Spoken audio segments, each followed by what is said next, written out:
Mensaje dominical del Monseñor Andrés Carrascosa, Nuncio Apostólico en el Ecuador.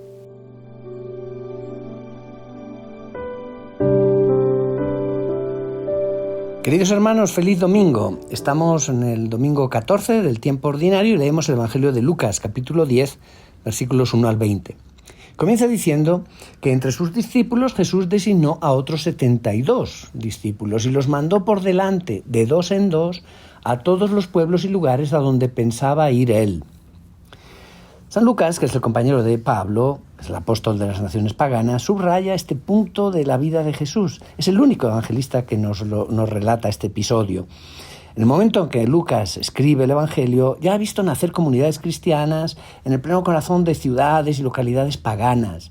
Y un cierto número de esas iglesias locales no habían nacido por la acción de los 12 apóstoles oficialmente mandados, sino del apostolado de otros laicos, hombres, mujeres, que se desplazaban por su trabajo y que anunciaban a Jesús.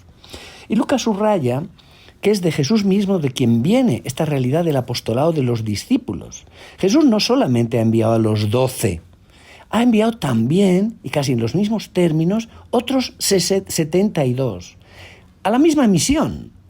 Y aquí la da con más detalles que la misión jerárquica de los 12. Porque no lo diremos nunca suficientemente. La Iglesia no es solo y no es, en primer lugar, el Papa, los obispos. La Iglesia es el pueblo de Dios, es cada cristiano, tú y yo. ¿Y tú estás convencido de esto? ¿Estás convencido de que eres un enviado suyo ante tales y tales personas donde tú vives? Y ahí debía haber también mujeres que fueron también enviadas. 72. Y esta alusión es a la universalidad de las naciones paganas citadas en el libro de Génesis 10. La cifra no es evidentemente ni restrictiva ni matemática, es todos los hombres, todas las naciones. Es una cifra simbólica. Y los manda de dos en dos. Y esta cifra es la que exigía la ley de Moisés para que un testimonio fuera recibido como válido. Tenían que ser dos personas. Y era también la costumbre de los primeros cristianos, los primeros misioneros, que nunca iban solos. Pablo y Bernabé, Bernabé y Marcos, Pablo y Silas. Y la vida moderna, el trabajo profesional y científico y de la escuela y de la cultura, ha puesto en valor esa necesidad de trabajar en equipo. Por lo cual no podemos ir solos por la vida. Y dice que los mandó delante de él, donde él mismo pensaba ir. Es decir, la obra del apostolado tiene que ser siempre muy humilde. Nosotros vamos a preparar el camino. El verdadero trabajo es Jesús mismo quien lo hace. Él vendrá y tocará a las personas. Nosotros no somos sino precursores. Y les dijo, la cosecha es mucha y los trabajadores pocos. Rueguen, por tanto, al dueño de la mies que envíe trabajadores a sus campos. En la perspectiva de Jesús está claro que los 72 primeros, esta cifra que ya es bastante importante, no serán suficientes. Y otros obreros tendrán que ponerse para seguir esta tarea. Jesús ya ve lejos, ve en grande, porque la mies es abundante. Y la mies es una imagen bíblica tradicional para hablar del fin de los tiempos, de la intervención de Dios al final de los tiempos. Pero con Jesús estos últimos tiempos ya han comenzado. Jesús ve la abundancia de esta mies divina, de la cual el único dueño es Dios. Y por eso nosotros tenemos que estar persuadidos que se sigue necesitando hombres y mujeres numerosos que estén dispuestos a seguir a Jesús, a anunciar el Evangelio. Porque los obreros son pocos. De entrada, decir que los obreros son pocos, esto no es solo un problema de nuestra época. Decimos, es que hay pocos sacerdotes, es que hay pocas religiosas, es que hay pocos laicos comprometidos. ¿Cuál es la solución que Jesús nos sugiere? ¿Que nos pongamos en una mesa así de una manera como organicemos? No, dice, lo primero es la oración. Para Jesús es evidente que el apostolado no es una obra humana, como una propaganda, una publicidad, sino es una obra divina, es una gracia. Y esto nos tiene que hacer preguntarnos, yo soy alguien que hace oración y le pide al Señor que haya más obreros para su mies. Laicos, en primer lugar, pero también sacerdotes, religiosos, religiosas. Pero más concretamente, tú, ¿Te sientes tú un obrero que trabaja en el campo del Señor? Continúa diciendo que les dijo: pónganse en camino, yo los envío como corderos en medio de lobos. Vayan, es un imperativo, yo los envío. Y a Jesús no se le esconde la dificultad de esta empresa. Nosotros continuamos a admirar que a veces hay personas que abandonan la fe o que tenemos fracasos en la tarea de transmitir la fe. Pero si el Señor nos había advertido, que la imagen sea sorprendente y chocante. El creyente es como un cordero asaltado por un grupo de lobos. No hagamos decir a la imagen más de lo que quiere decir. Es verdad que todos los paganos, todos los que no creen, también son amados por Dios. Pero el pequeño rebaño necesita siempre de su pastor, con mayúsculas, para que lo defienda. Y Jesús nos ha prevenido, nos lo ha anunciado a la Iglesia. La Iglesia, estamos siempre, permanentemente en situación de peligro. Y los periodos de tranquilidad, de seguridad, deberían más bien sorprendernos. Por lo tanto, adelante, tengamos confianza. Pero el Señor les dice: no lleven ni dinero, ni morral, ni sandalias. Es impresionante que Jesús no les da ninguna consigna de orden doctrinal. Digan esto, digan aquello. No. Él no les habla del contenido de la fe. Les habla de los comportamientos concretos de los predicadores, de cómo deben ir vestidos sencillos, de que no deben llevar muchas cosas, su manera de entrar en relación con los demás.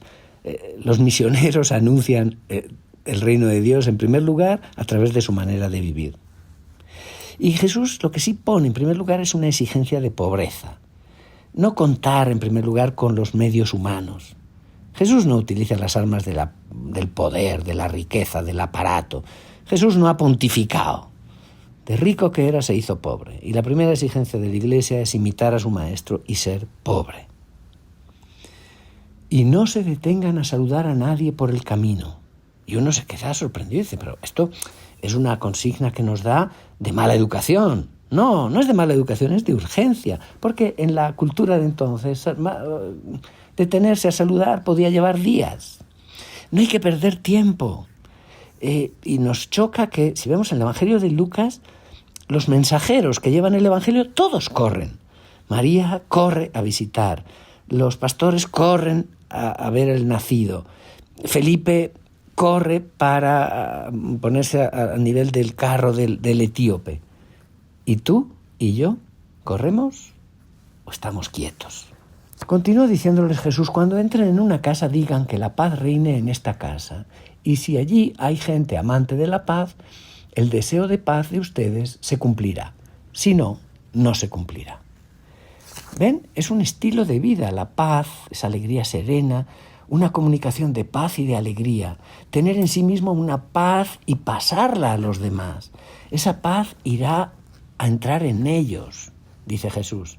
El Evangelio es esto también, hacer pasar esta corriente de plenitud, de armonía entre los seres humanos. Y sigue diciendo: quédense en esa casa, coman y beban de lo que tengan, porque el trabajador tiene derecho a su salario. No anden de casa en casa. En cualquier ciudad donde entren y los reciban, coman lo que les den.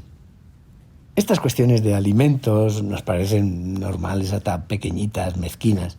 Pero cuando uno conoce las prohibiciones, los kosher de los judíos, estas palabras de Jesús resuenan como una liberación fantástica.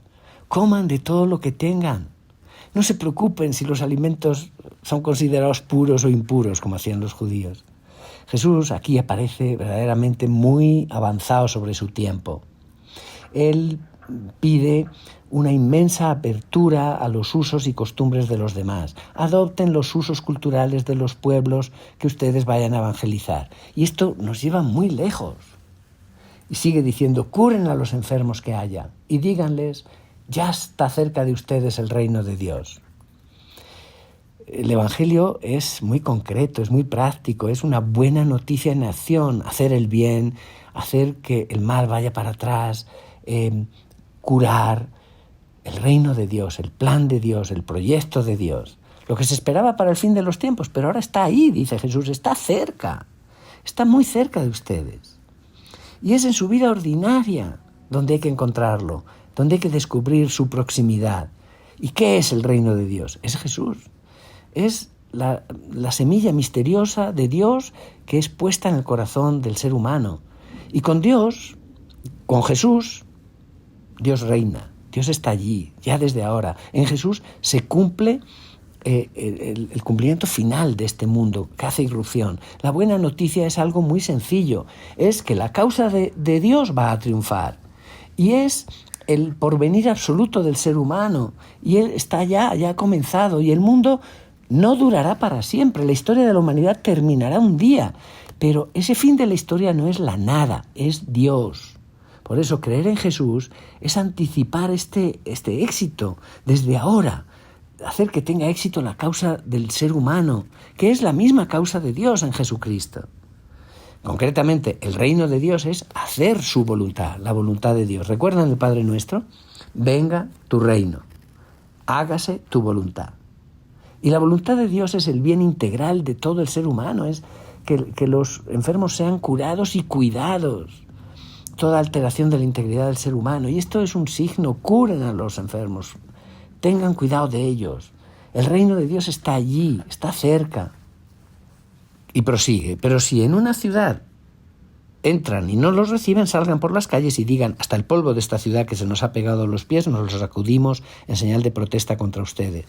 De todos modos, sepan que el reino de Dios está cerca. Yo les digo que en el día del juicio Sodoma será tratada con menos rigor que esa ciudad. Jesús ya ha previsto que va a haber momentos de fracaso, de gente que va a rechazar la fe. Pero esta advertencia de que la causa de Dios va a triunfar, que es la plenitud de la causa del ser humano, subsiste. Lo quieran ustedes o no, Dios va a reinar un día. El día del juicio va a reinar. Sencillamente, usted que voluntariamente ha rechazado esto, bueno, pues se quedará fuera de este éxito que habría podido también ser suyo. El Evangelio termina diciendo que los 72 discípulos regresaron llenos de alegría y dijeron al Señor, Señor, hasta los demonios se nos someten en tu nombre. Y Él les contestó, vi a Satanás caer del cielo como el rayo. A ustedes les he dado poder para aplastar serpientes y escorpiones y para vencer toda la fuerza del enemigo, y nada les podrá hacer daño. Pero no se alegren de que los demonios se les someten. Alégrense más bien de que sus nombres están escritos en el cielo. Bien, estos 72 discípulos no es que tuvieron solo fracasos, también tuvieron momentos en que consiguieron que su trabajo apostólico diera fruto. Las potencias del mal reculaban. Es la alegría. Y Jesús nos avisa de que no podemos quedarnos en un triunfalismo, aunque sea muy natural, sino maravíllense, pero sobre todo den gracias, interioricen esa alegría esencial de participar en el reino de los cielos desde ya. Queridos hermanos, que tengan un feliz domingo y que Dios les bendiga.